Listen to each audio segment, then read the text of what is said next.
এই মামলাটি হচ্ছে একটি ফ্ল্যাট দখলকে কেন্দ্র করে মামলাটি। ফ্ল্যাট দখল করতে গিয়ে মারামারি হয়, তার ভিত্তিতেই এই মামলাটি দায়ের করা হয়। ঘটনার তারিখ ছিল 3/12/25, 4/12/25। এই মামলায় আসামি ছিলেন মোট 15 জন। আমরা ছিলাম বাদীপক্ষে, আমি বাদীপক্ষের আইনজীবী, বাদী ছিলেন ফারজানা ইসলাম আন্না। উনার ফ্ল্যাটে দখল করতে গিয়ে উনাকে মারপিট করে, এটা ছিল বাদীর বক্তব্য। আসামিরা বিজ্ঞ আদালতে আত্মসমর্পণ করে এবং ধার্য তারিখ পর্যন্ত 15 জন আসামি জামিনে ছিলেন। আজকে 9 জন আসামি বিজ্ঞ আদালতে হাজিরা দেন এবং বাকি 6 জন আসামি বিজ্ঞ আদালতে আসতে পারেন না, সময়ের আবেদন করেন। সকলেই ধার্য তারিখ পর্যন্ত জামিন নিয়ে থাকায় বিজ্ঞ আদালতে আমরা উক্ত জামিন বাতিলের আবেদন করি। এই 6 জন আসামির মধ্যে একজন সংসদ সদস্য, তিনি যেহেতু আমরা সকলেই জানি আজকে সংসদের অধিবেশন চলছে, তিনি অধিবেশনে থাকার কারণে আসতে পারেননি এবং তার ব্যক্তিগত নিরাপত্তারক্ষীও তিনি আসতে পারেননি। এই 2 জনের পক্ষে আমরা জামিন বাতিলের বিরোধিতা করি না। বাকি 4 জনের বিপক্ষে আমরা জামিন বাতিলের আবেদন করি এবং বিজ্ঞ আদালত নং 3 জনাব সেফাতুল্লাহ স্যার উনি সন্তুষ্ট হন।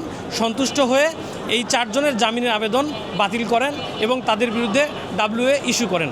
মামলাটি বর্তমানে পুলিশ রিপোর্ট দাখিলের জন্য দিন ধার্য আছে। 15/12/25 আমার মামলার নম্বর। আমার বাসায় কিছু 5 আগস্টের পর কিছু গুন্ডারা ঢুকে গেছে। তার আগে তারা আমার বাসায় ভাড়াটিয়া ছিল, দখলদার। তারা আসছিল ভাড়াটিয়া হিসাবে, এসে আমার বাসা দখল করে তারা ছিল ওই সময় আমাকে ঠিকমতো বাড়ি ভাড়া, সার্ভিস চার্জ, কারেন্ট বিল কিছু দেয় না। আমি কোটি টাকা তাদের কাছে পাই। তো তারা যখন গিয়েছে আমার বাসা আগুন ধরায় ভেঙে চুরে চলে গেছে। তা আমি 10 বছর আগের কথা বলতেছি, কিন্তু 10-15 বছর আগে। তারপর তারা 5 আগস্টের পর এসে তারা আমার বাসা এসে আমার বাসা ভেঙে চুরে তারা ঢুকেছে। আমরা যখন বলেছি কাগজপত্র কই, সেই লোক হলো, যেই লোক মাস্তানি করেছে তার নাম হলো গিয়াসউদ্দিন কাদের চৌধুরী। ওনার লোকজন দিয়ে 16 জুলাই 2025 সালে আমার বাসায় এসে আমাকে প্রথমে উপরে আমার ফ্লোর, আমি 5 তলায় থাকি, তার গুন্ডা মুন্ডা দিয়ে আমার বাসা, আমার উপরে আমার গ্রামীণ ফোনের টাওয়ার ছিল, আমার একটা রেস্টুরেন্ট ছিল, তারা আমার সমস্ত কিছু ভেঙে চুরে আমাকে মেরে আমাকে রক্তাক্ত করে ফেলছে। আমরা চিলে তারপর কুর্মিটলা হসপিটালে যাই, আমার পায়ে অনেক আঘাত পায়, আমার বাচ্চাদের আমাদের সবাইকে মারে। আমাকে জনগণ এসে আমাকে বাঁচিয়েছে।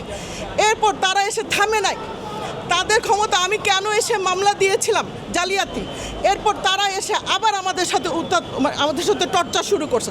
এখনও পর্যন্ত আমার সাথে টর্চার শুরু করে। আজকে আমার একটা মামলা ছিল, আমি তাদের নামে মামলা দিয়েছিলাম। সেই মামলায় তারা আমাকে হ্যারাসমেন্ট করেছে, আমাকে প্রচুর মেরেছে, আমার বাচ্চাকে মেরে, উল্টা আমাদেরকে মেরে, আমাদেরকে না অপবাদ দিয়ে আমাদেরকে জেলে ঢোকানো, হুমকি, ভয়ভীতি সব কিছু দিতে। এখনও পর্যন্ত আমরা ঠিকমতো, আমাদের বাসায় একটা কারেন্ট নাই, আমাদের বাসায় পানি ঠিক মতো নাই। আমরা মানবতার জীবনযাপন করতেছি, আমরা অসহায় জীবনযাপন করতেছি বাচ্চাদের। আমরা বাচ্চাদের স্কুলে ঠিক মতো নিতে পারি না, আমাদের কোনো স্বাধীনতা নাই। আমি বর্বরতার যুগে বাস করছি। আমি এবার এসে আমার আইনজীবী, আমার বিজ্ঞ আইনজীবীকে নিয়ে তার আমি তাকে অনুরোধ করে বলছি আমাকে বাঁচান, আপনাদের সহযোগিতা করেন। ওনারা আমাকে মায়া করে আমাকে সহযোগিতা করেছে, আমাকে আমার জাজকে আমার ধন্যবাদ। উনি আমাকে মানবাধিকার সাপোর্ট করেছে। আমার এলাকাবাসী, আমাদের এলাকার যে থানা পুলিশ সবাই আমাকে সহযোগিতা করছে। শুনতে পেরেছি উনি এক সংসদ সদস্য হয়েছে, তার নাম হলো গিয়াসউদ্দিন কাদের চৌধুরী। উনি যেদিন নমিনেশন পেয়েছে ওই দিনই এসে আমাদেরকে অনেক মেরেছে, অনেক। আমি আপনাদের সমস্ত ডকুমেন্ট দিতে পারবো। উনি যত সম্ভব চিটাগাংয়ে রাউজানের উনি MP হতে পারে। হ্যাঁ, উনি রাউজান MP। ওনার 2 ছেলে আছে, সামির কাদের চৌধুরী, গিয়াসউদ্দিন কাদের চৌধুরী। আর তার অসংখ্য গুন্ডারা আমাদেরকে প্রচণ্ড মেরেছে।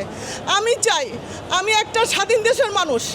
আমি চাই আমি আমার বাচ্চা কাচ্চা নিয়ে বাঁচতে, আমার সুন্দর জীবন নিয়ে চলতে। আমার বাচ্চাদের ভবিষ্যৎ আছে, আমার ভবিষ্যৎ আছে। আমার পরিচয় হলো আমি একজন শিল্পপতি, আমরা একদম ইন্ডাস্ট্রিয়াল। আমাদের ব্যবসা পর্যন্ত তারা বন্ধ করে দিয়েছে। আমাদের কাছে সেরা চাঁদাবাজি, 5 কোটি টাকা চাঁদাবাজি চেয়েছে। আমি দিতে পারিনি দেখে আমার পায়ে কোপ পর্যন্ত দিয়েছে। আবার হুমকি দিয়েছে যদি দিতে না পারে বাড়ি থেকে বের করে দিও আমাদের সারা জীবনের জন্য। আর অপেক্ষা আছে, আমি খুব ভয় নিয়ে আসি কোর্ট পর্যন্ত, আমাদের মেরে ফেলবে। কোনো কথা নাই, তারা আমাদের মেরে ফেলবে। আমরা অনেক রিস্ক নিয়ে ভোরবেলা আমরা আপনাদের এখানে আসি। আমরা এর জন্য আইনগত যত শেষ হওয়া সেই পর্যন্ত আমরা যাব। আমরা কোনো আইন শেষ করব না।